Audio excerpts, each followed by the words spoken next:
પણ મહારાજ મહુવામાંથી સળવળતા નથી। જસાએ પંચને કહેવડાવ્યું કે પંચ માહેલા શંકરગરજીએ જઈ અને મહારાજને કહ્યું, દરબાર ગામ ખાલી કરો, જુઓ હું અતીત છું, મારો ભગવો ભેગ જોયો, મારા તમામ ચેલાને લઈ ને હું તમારા ઉમળે લોહી છાટીશ, બાવાની હત્યા લેવી છે, નકર બહાર નીકળો।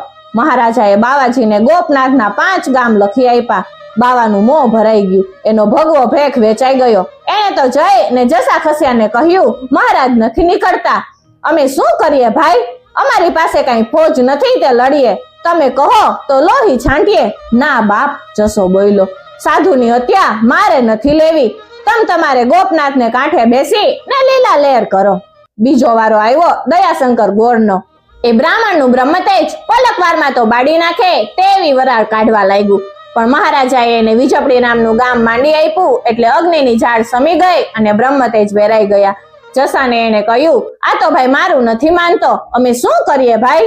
જસો બોલ્યો, ગોરદેવતા તમે છૂટા। એક ચારણ પણ જામીન હતો, એને કટાર કાઢી ને પેટ નાખવાનો ડર દેખાડ્યો। એને મહોદરીના 3 ગામ આપી અને ચૂપ કર્યો। જસાએ અભાને પૂછ્યું, અભા શું કરવું? બાપ દાદાનો આખરી ધર્મ બહારવટું, બીજું શું?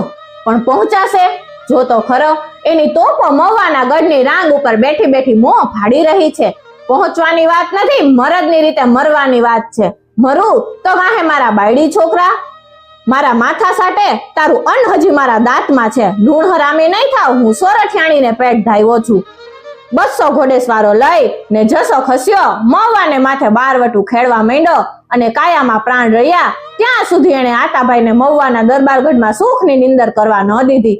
આખરે બીજું કાંઈ નહીં તો લીલિયા પરગણું આપો, એનો દેહ પડ્યો। માણસો વિખાઈ ગયા, ફક્ત 3 જ જણા બાકી રહ્યા, જસાની રાણી, નાનો એક છોકરો ને અભો કામદાર। પોતાના અન્નદાતાની ઓરતને એને દીકરાને એક ઠેકાણેથી બીજી ઠેકાણે સંતાડતો અભો વાણિયો રજેડા કરે છે।